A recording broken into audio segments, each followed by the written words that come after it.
Hello. Hello. Hey, make sure you've got, good morning, good afternoon almost, good meeting.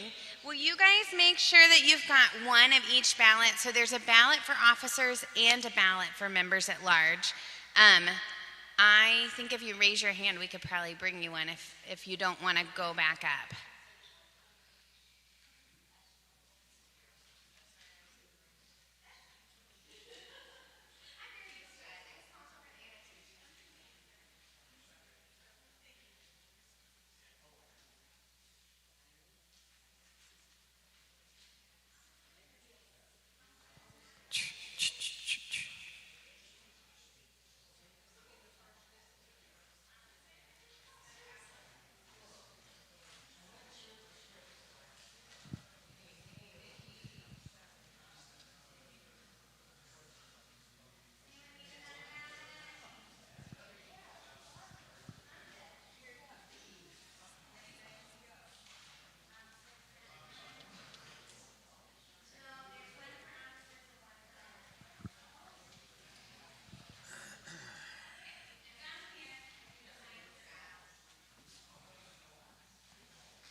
It's right here.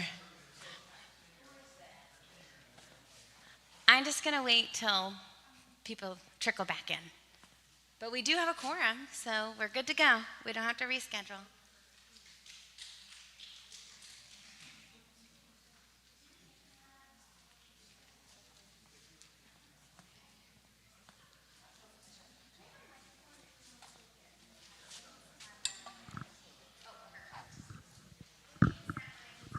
Yes, exactly.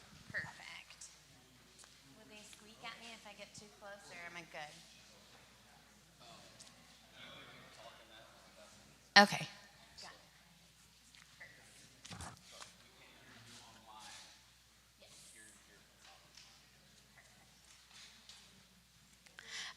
Just for informational purposes, we are doing the whole meeting online, and we'll have voting this time for our online participants, which is our first time to do this. So give us patience if there's hiccups, but we're excited about that.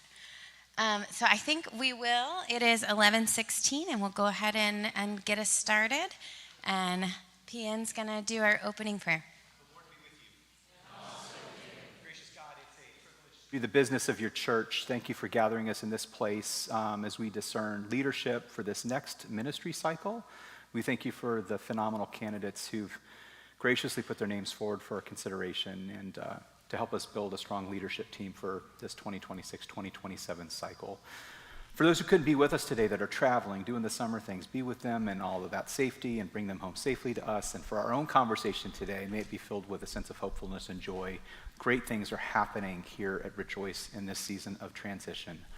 We love you, Jesus, and we thank you for loving us too each and every day. Amen. Oh, look at this. Ooh. All right. So we have two sets of minutes to approve because we had a special meeting about the governing documents. You'll notice on the agenda, I put the wrong date. It should say 3/1/26. If we've sent out the minutes, if anyone has, or I guess first we would take a motion to approve the minutes. Okay, that was Pam. Anyone want a second? Oh, so many seconds. Tom, Lund, and any discussion about the minutes? All right. So we will go ahead and do that by acclamation. All in favor? Aye. Any opposed? And abstain. All right, so that passes.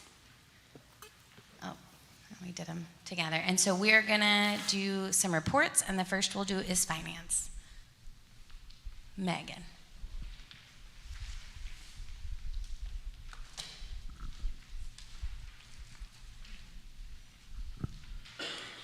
Okay, so finance is overall very positive. So we, asked at the end of last year a big ask, and we set a significantly higher budget than we've had, right?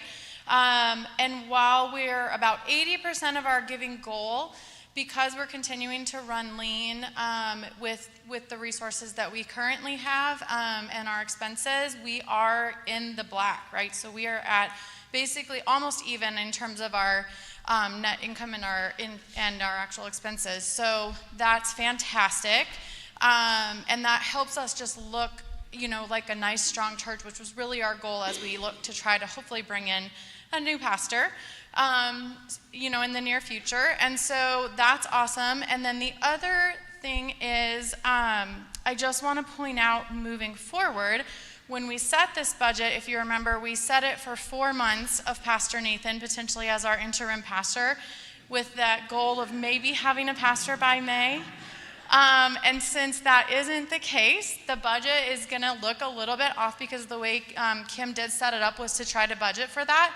So, but I think at the end of the day, as long as we continue to run lean as we have, and we continue to be as gracious as we have been in terms of a congregation, I think we're going to stay right where we need to be. So, good news there. Any questions? Do you want to take questions? I think we're good. All right. And next we're going to get an update. Tom's going to give us an update from the call committee.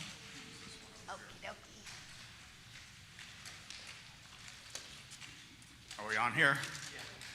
Good morning, everyone. Kyle DeBleek, who heads up the call committee, was not able to be here today, so I'm going to provide you with kind of an update and a recap of what's been going on with us. Now, keep in mind the way this process works in the ELCA. The Synod, the Northern Texas, Northern Louisiana Synod, has the responsibility for identifying and sending us candidates that the call committee will then review, interview, and make decisions on. We started this process in March a year ago, March of 2025, when we received our first candidate profile. And to date, we have received a total of 6 candidate profiles from the Synod. Now, to just summarize, the first 5 candidates that we received, the committee reviewed their profiles. We interviewed a majority of them and not all of them. But ultimately, the committee decided to not move forward with any of those first 5, a variety of reasons, but basically we did not believe that any of them would have been a good fit for Rejoice. So that brings us to March of this year, and in March of this year, we received our 6th candidate profile. And from the moment we received this one, something was a little different.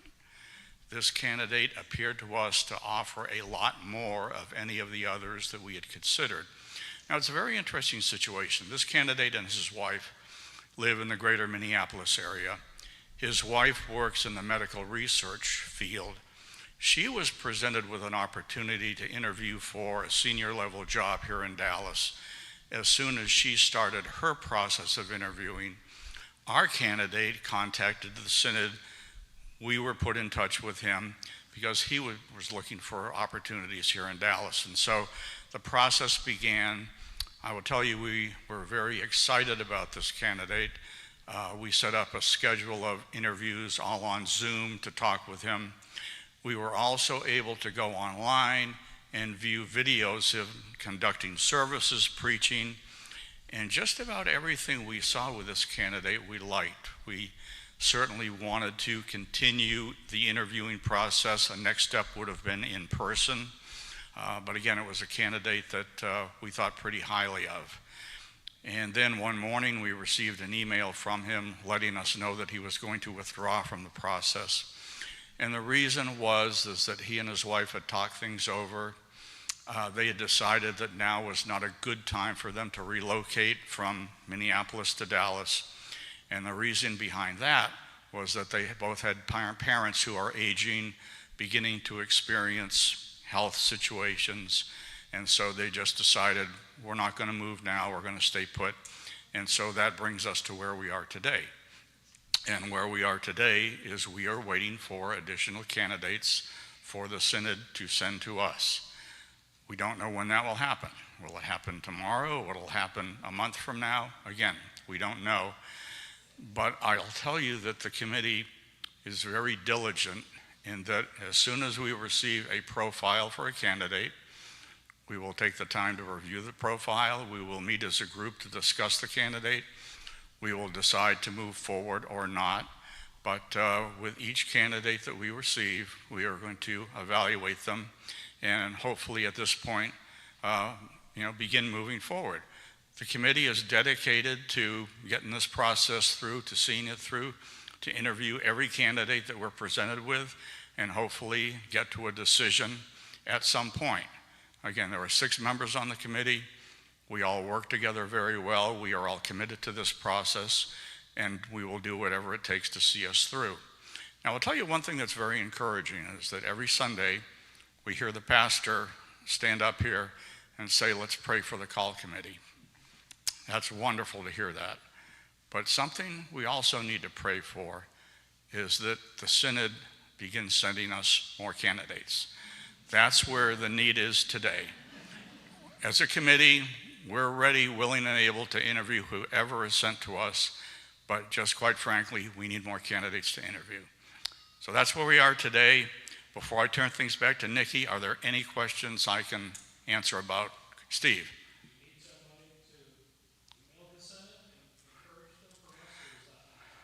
Well, I think we need to be a little careful and sensitive to that. I mean, there are people, one in particular person on the synod staff who has this responsibility. Hopefully they understand the urgency, and they are doing this not just for Rejoice, but they were doing it for any congregations in the synod that are looking for someone. So I would say, yeah, we need to be a little persistent, which I think we've done. But we also need to be sensitive to what's going on. The fact is that within the ELCA overall, there are more open positions than there are candidates. So again, is it just us? Well, no, it's not just us. Is our committee being picky? Well, yeah, we're going to be a little bit picky. We went through a whole long process to try and understand what this congregation wants. We have a pretty good idea of what we're looking for. So as we've said before, we're not just going to take some candidate because they come along. We're going to be diligent. Like I said, this one candidate we had high hopes for. Our intention was to continue, but didn't work out. Any other questions? Yeah, Pam?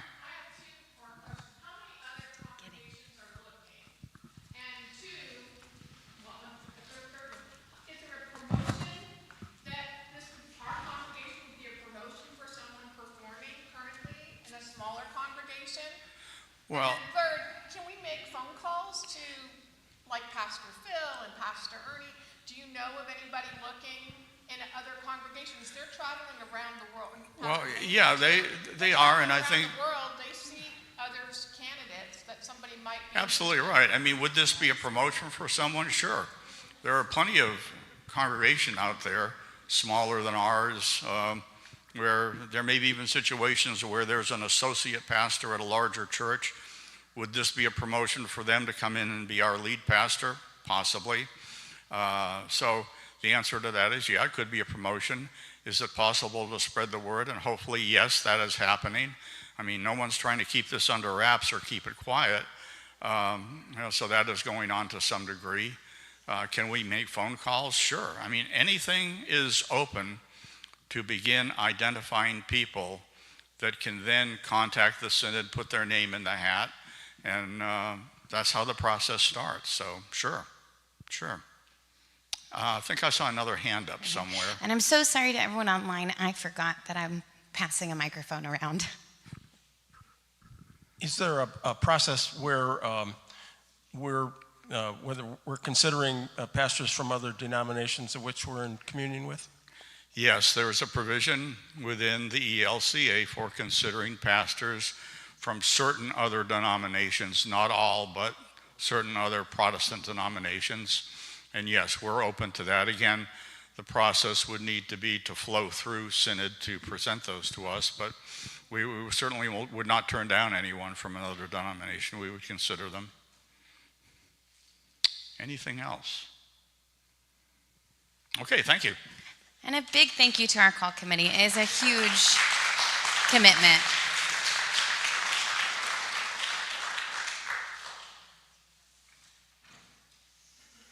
All right. The next thing on the agenda for reports is an attendance report.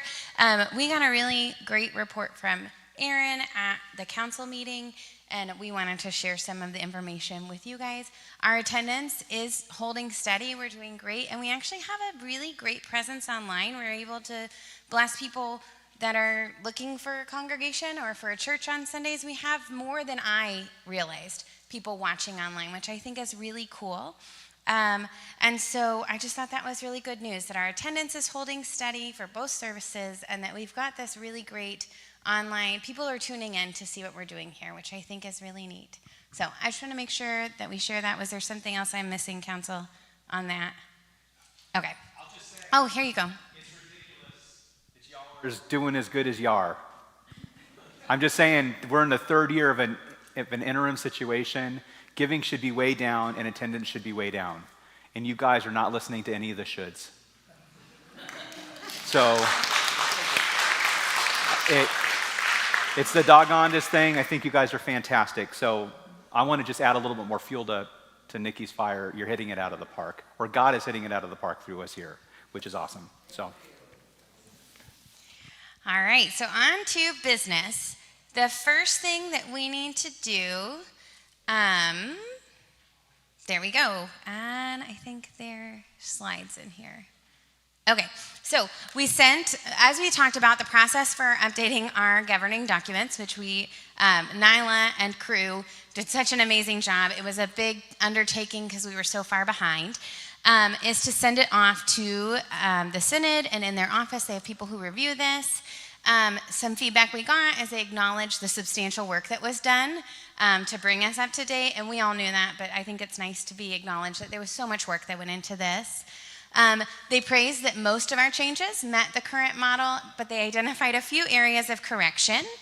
And so these are the areas. There were 4, and the report was in the packet. You guys can still get it out there printed or go online if you want more details.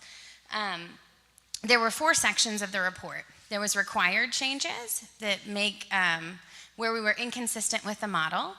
Constitution. There were some formatting and editorial changes that they just suggested would make our document cleaner and make more sense.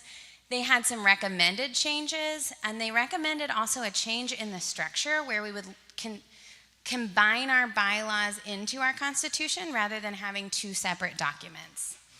Right now, today, the only thing that we felt comfortable as council bringing forward were 1 and 2, so that we can get it finished and we can get our Constitution and bylaws approved officially by the synod. We are planning to share, well, we shared the report with everyone and recommending that the next council look into the recommended changes and the potential change in structure as a future decision if it's needed. The things we have to do today to be in compliance with the synod are just 1 and 2. Does that make sense to everybody? Okay. So the required changes that we have to do were here. We had they updated language that we forgot to update in chapter 5. The officer reference, I believe it was, we list out the officers and they're just supposed to say officers or vice versa. There was a typographical error. In the church affirmation, we were missing some gender neutral language, and we had a word truncation. In chapter 7, we just needed to update a verb. In chapter 8, there was a bracketed option that we needed to resolve that involved if we were talking about membership and whether we were going to say Lutheran Church or ELCA, and we went ELCA. Rostered members, again, a gender neutral language update, a verb update, gender neutral language. There was a required provision that we didn't have in there, a gender neutral language update. Most of those are just saying he instead of he or she. When we're talking about like pastors and presidents and things like that, the model uses he or she because you know what? Girls can be president in this church. So, and pastors. Girls can be anything we want to be. And so chapter 16, for amendments, there was a word choice and a missing phrase update, and then we had an empty sub-item. So those are the required changes. And then next there were some recommended changes, and that, again, like they're formatting an editorial. There was a line break, some brackets, a footnote reference that had no footnote, a spacing fix, and a missing terminal period, like the last period. Again, like this is so small for how much work was done. So none of this negates, like there was so much work and effort and detail put into this, but these are just the little things. That's why you have other eyes on things. So that would be what we are recommending as a council that we vote on today. So I think the process would be I'd take a motion, a second, and then we can have discussion. All right, Pat moved, and we have Pam as a second. Are there any questions or discussion? Pam. Everybody feel good? Y'all ready? Okay, so everyone in favor of accepting these changes recommended by the Senate, say aye. Aye. And opposed? And abstained. Okay, so with majority, that passes. So next is the real business of today, and that is our election of the church council, and I'm going to hand that over to nominating committee and Roy. They've worked really hard on this because, like Pastor said, we're in a weird year where we changed both the time in which we're electing people for. We're doing 3 years, and then also we're decreasing in numbers on our council. So they've had a lot of work to do. Sorry, everybody. I have laryngitis, but before we turn it over, the council wants to thank you for all of your hard work and helping get all of this through this year. And just a little token of our appreciation, we have a card and some wine for you. If no one knows, this council likes to drink wine during our meetings. We do. So Our meetings go long, but they're fun. Yes. So thank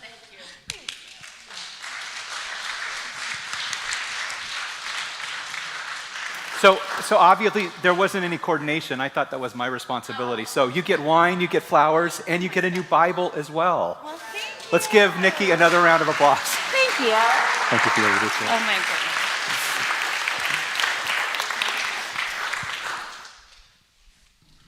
All right, now I'm going to hand it over to Vicki. Do you want to use the big one or the handheld? Oh, this is fine. This is fine. Thank you.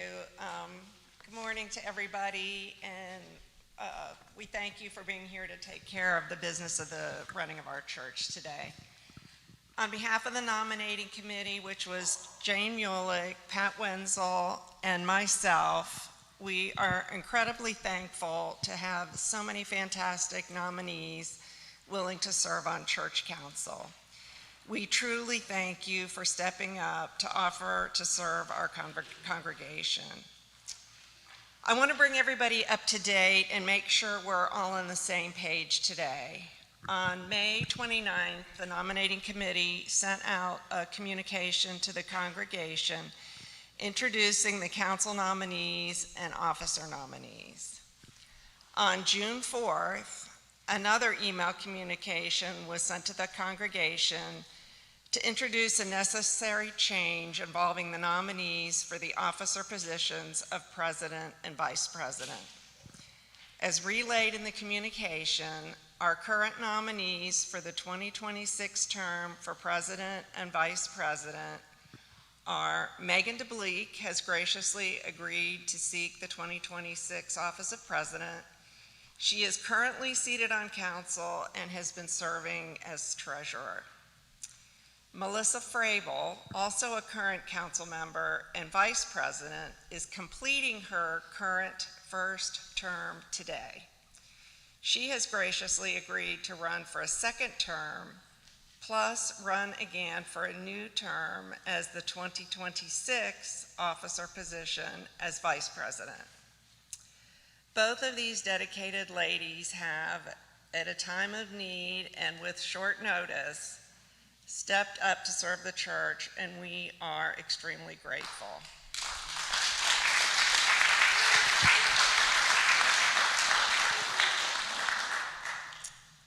I would now like to introduce the talented group of nominees who desire to serve the church and seek a position on the council. Please stand as your name is called. Kim Bowers, Laura Butzo, she is our remote member, so I don't see her here today. She's online, probably, Laura. Steve Cadigan, Christine Hostensky, and David Moore.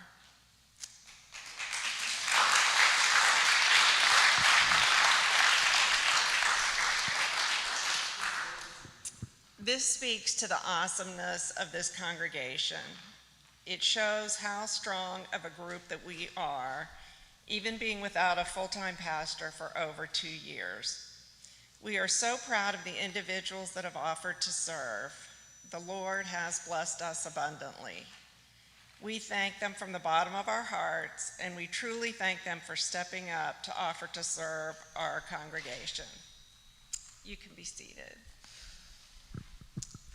This election has several aspects that are different from past elections that you may recall. Recent changes to our Constitution and bylaws have changed a church council position tenure from 2 years to 3 years. There will now be 9 members on council, or possibly 10 if there is a youth member. And 3 individuals will rotate off every year, and 3 new individuals will be elected. This will provide improved continuity to the council. It takes a little while to get up to speed and fully participate when you're a new member. This year we do not have a youth member running for council. We checked with Vicar Aaron, and it was determined that at this point in time, the majority of our youth are younger than what is needed for a council position. We will have 2 elections today. The first will be for the council president and vice president, each a 1-year term. The second election will be for the open council positions for 3-year terms. Hopefully everyone has familiarized themselves with our nominees. Roy Mendoza has created a terrific visual presentation to help us understand the voting that will take place today. Thank you so much, Roy, for taking the time and effort to create this helpful tool. And that's what we're going to look at now. Okay. All right. So what I'd like to share with you is a slide deck. There are also some printed versions of that document available for you if you need it for reference, but we will have it here on the screen.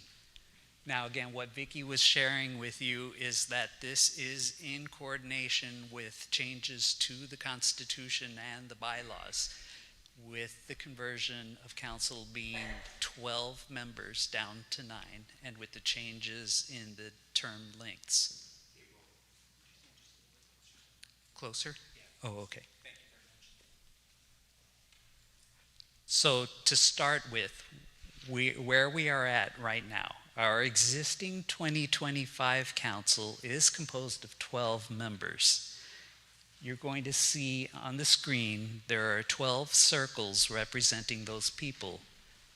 6 of the people are completing a 2nd year as council members. They are in blue. The other 6 people started in 2025, so they are finishing a 1st year of their term and will continue in the 2026 to 27 term year in their 2nd year of their existing term. The other thing you need to take notice of in this presentation is that there are 2 red boxes. The red boxes represent the officership roles of president and vice president. And actually, those roles are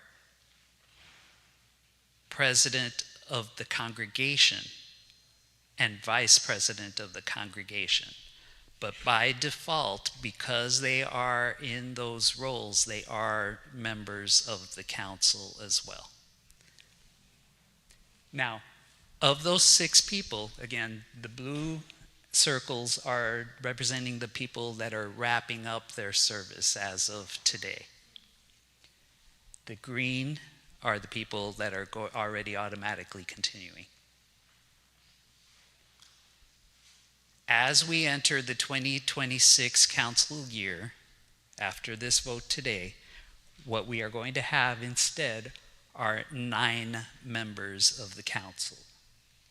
But you'll notice that there are 3 dashed circles. Those are 3 people that need to be newly voted in today to go with the 6 council members that already exist in green. But there are also now 2 vacated roles, the president and the vice president. And those roles in the red boxes need to be filled in by any one of the 9 people available in the council. So the president can be somebody that's brand new to the council. The vice president can be somebody that's brand new, or could be one of the existing members that are continuing on. The president and vice president role itself is only for a 1-year term. There can be the option for continuing, but each year the congregation gets to decide who is going to act as president and vice president of the congregation.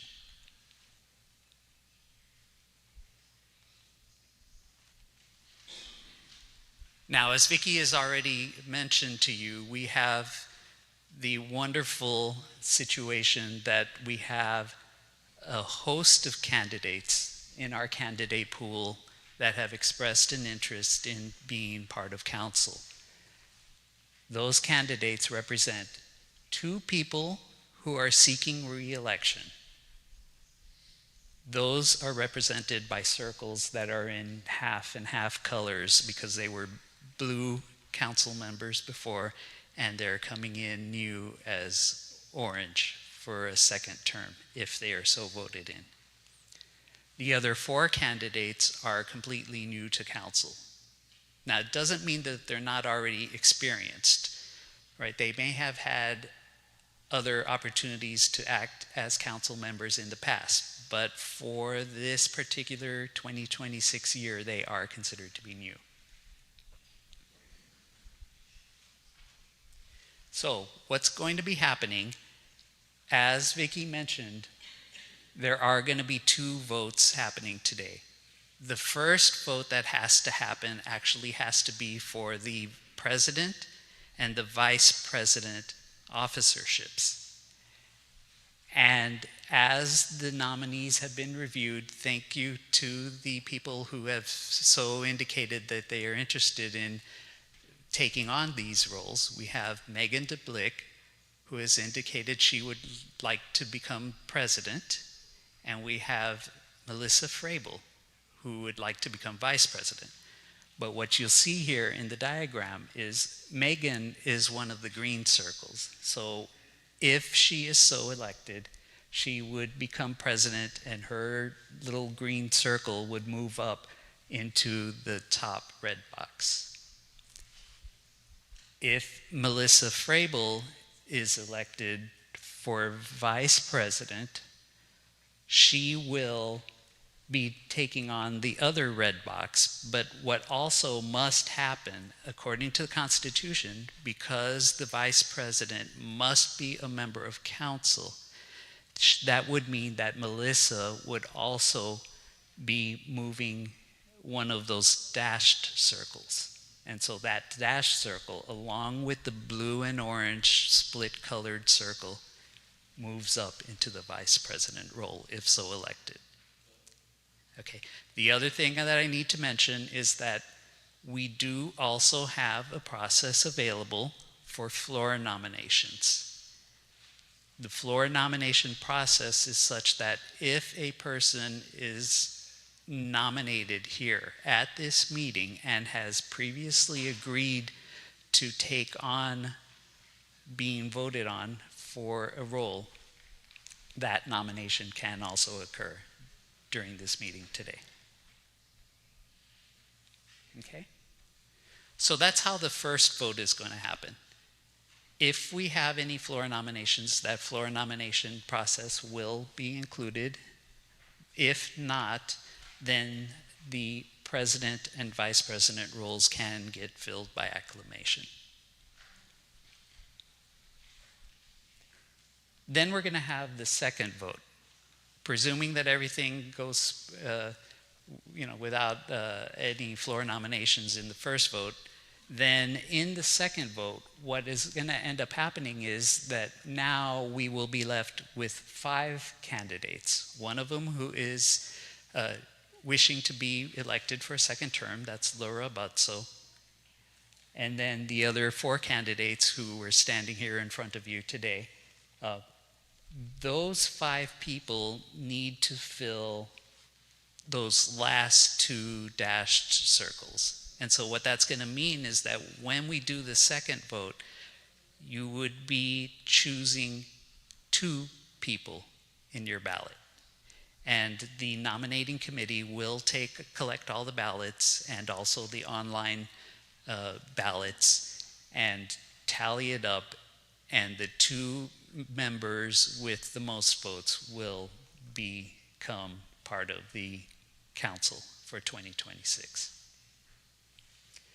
Again, there is a floor nomination process, so if somebody feels compelled to nominate somebody today at this meeting, that person can also be voted in, and so there is a write-in line for a floor nominee included in the ballot as well. Okay? I hope this presentation was helpful to you. If you have any questions, feel free to ask. Otherwise, I will hand it back to Vicki to continue.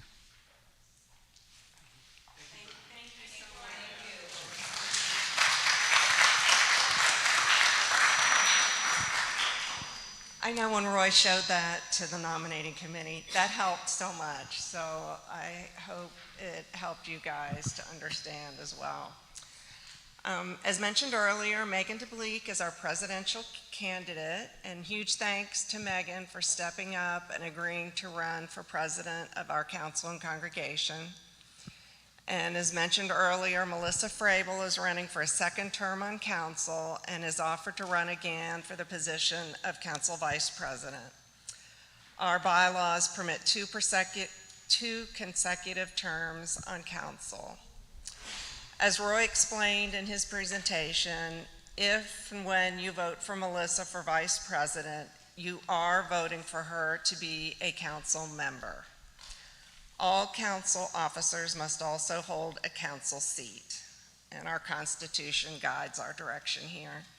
And we thank her so much for agreeing to run again.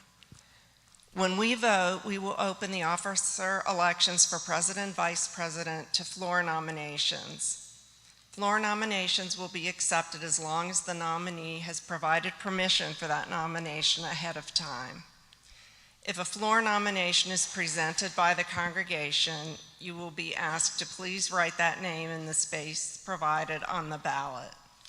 If there are no floor nominations, voting for the election of officers can be done by acclamation. In that case, Megan will be elected president and Melissa will be elected vice president as well as a council member. This will leave 2 remaining council seats to be elected. This is highly unusual. Does anybody have any questions? What about the online? Or are you waiting for that? So right now, what we have online, and for every vote we've taken, has been a poll that David is monitoring. For this, should we go by acclamation? If there's no floor nominations, we will do that by acclamation with a poll as well. If there's floor nominations, we'll have to take a quick pause and make a real quick poll to have the additional person in. And same would happen for the second vote. We've actually got a link to a ballot because it's a little, with having the number of nominees we have, we needed a different format because the polls are only allowed to have 4 options. And so, again, if there were floor nominations, we would need to just pause and be patient, and we would update those so that those online votes are being captured. Right now, the yays and nays are being captured because those are unanimous, and right now we only have 2 people online voting. Thank you for doing that. I had told David to kind of holler out if we needed to take that in for our acclamation votes.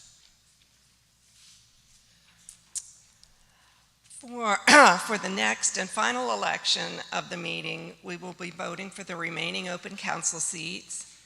Please note that floor nominations will be asked for and accepted based on the same terms mentioned earlier, prior approval by the nominee.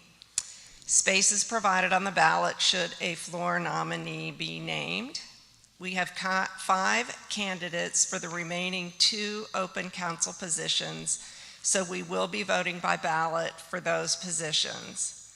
The nominating committee will be counting the ballots, and a member of the congregation has been asked to help us count the ballots to assure transparency, so Pam Spadaro has agreed to help us count. We thank you for your patience while votes are tabulated, and the election results will be shared during this meeting today. Thank you. Sorry, that was long-winded. Clarity is kind. All right, so we are going to first do our election of officers, and what we'll need to have is a motion and a second, and then we'll have time for discussion, which is where that floor nomination might come in. So if I can get a motion.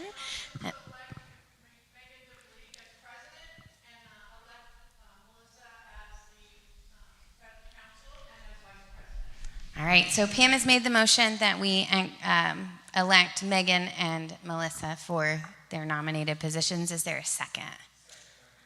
Tom's got a second. All right, and so now's the time for discussion. If anyone has questions, discussion, or a floor nomination. Seeing none, we are going to recycle these first ballots that you got, and we will do this by acclamation. So all in favor, say aye. Opposed and abstain. And so that passes, and we have a new president and vice president.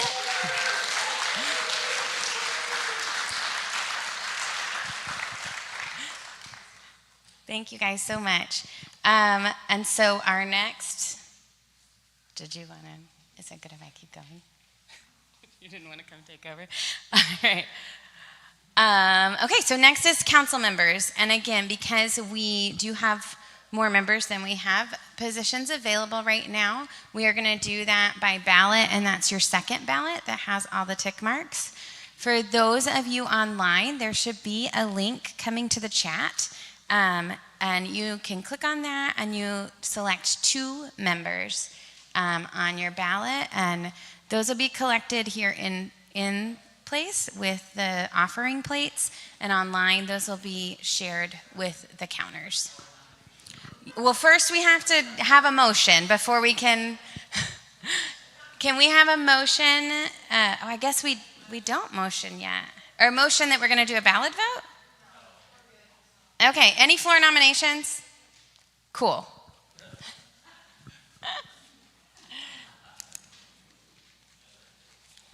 I just know you're supposed to have a motion and then a second and then discussion, because it's very confusing to me why we do it that way. So that's how I remember it.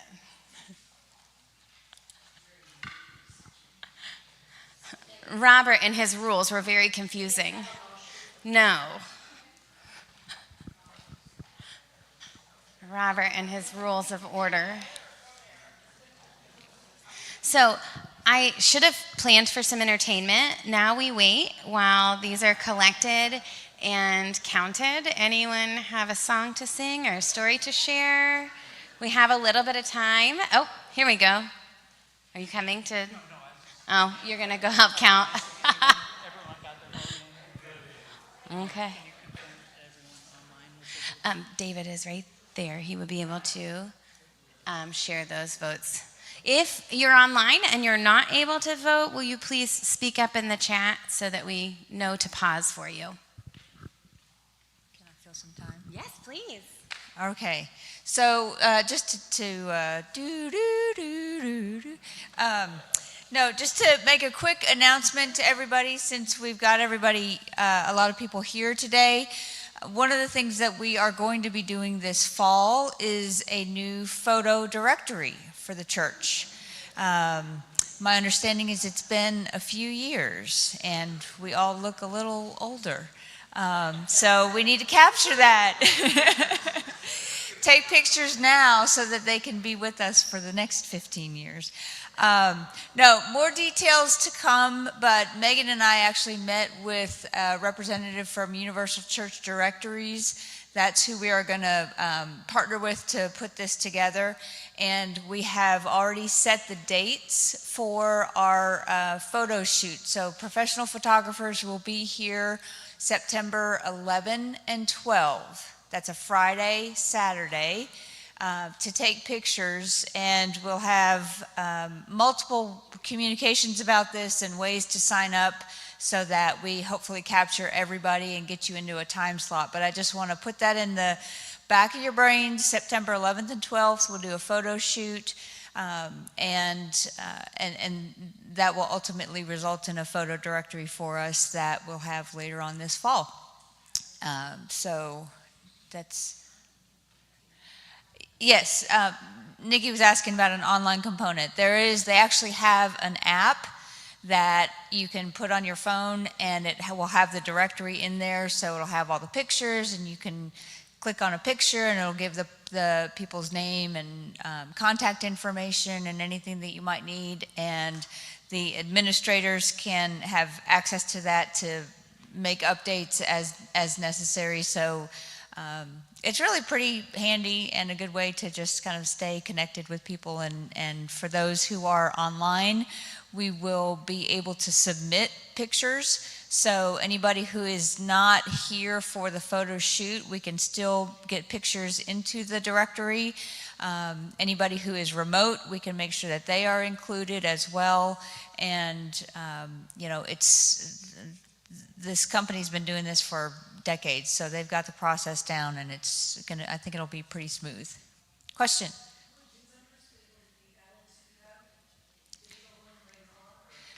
The question is, will new members be able to be added to that in the future? And yes, we can do that, obviously, for the online version, not for the paper version. But yes, it's a live, active app, which is really nice. Okay, I don't sing or dance, so there's nothing else that I can do here to keep people entertained. Anybody else? Questions or jokes, maybe? Russ?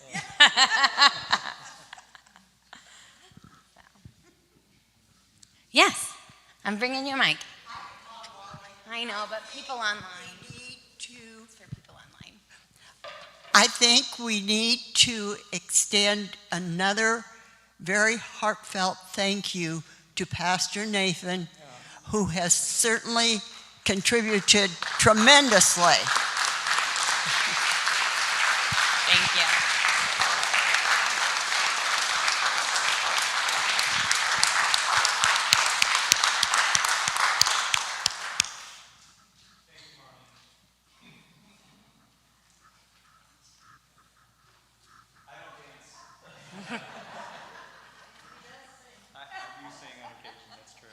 But I forgot, I didn't think I needed to bring my guitar today. I know, I was like, man, we should have had something for even just a song. Yes. That would have been entertaining, right? We could have gone fishing today. Stay here, just in case. I don't know where Aaron is, other than Oh, yeah. the family they're all in Greece. So I think it's been some secular, some sacred kinds of experiences. And I actually misspoke. It's not Aaron's first tattoo. It's a new tattoo. Anyway. Are we talking E. Aaron or A. Aaron? Okay, so E. Aaron has two. The joke in our household is that motorcycles and tattoos are the two divorceable offenses. And my joke with her is if the Lord calls her home before me, I'll have a sleeve before the end of the week and a motorcycle. And my first bike tour will be in her honor. And I don't mean that in a bad way, just there are certain things that we say no to when we get married, right? Just the way that it works. But when we went to Greece, I decided I was going to get a tattoo, and I decided that she could get over it. And I didn't mean that like in a bad way, but it's like, honey, this is not a big deal. And what was funny is that Emma was on that trip. It was our first trip to the Holy Land. And I don't know, Erin said she was the last person to show up to the shop that evening, and we needed to get back to the hotel. And she's like, is there time for me to get a tattoo? I swear, hell froze over. But didn't freeze, it lowered like 4 or 5 degrees. And both Emma and I were just like, what did you do? What did you do with Erin Swenson-Reinhold? So as Erin's getting her, and it's a little mosquito bite, Jerusalem cross. Okay, like you wouldn't even know, if you didn't know what you were looking at, wouldn't probably even know it's a tattoo. With the finest, needle possible. But Emma's just, oh, Mom, I'm so proud of you. I'm so proud of you, Mom. So, and then she went on a girls' weekend with some friends, and she got a Trinity symbol with some friends of hers. Yeah, I know. She won't get a tattoo with me though. So anyway, there you go. How do you like them apples? Oh, did she not see that? Did she not see that service? Man, I'm going to have to leave a fly rod here at another one. Oh, an actual, okay. Laura, we're glad you're online. You and your family. Anyway, that's the tattoo experience. But, so Erin has 2 very, very small tattoos. My Erin, and I'm not sure they really count, right? Do they count? Sure they do. Tom says they do. Wants them to. So it is permanent ink. Although I think that they're doing more and more tattoos with that ink that's easier to get rid of. So they've started using a different kind of ink. It's permanent if you want it to be, but yeah, science. Anyway.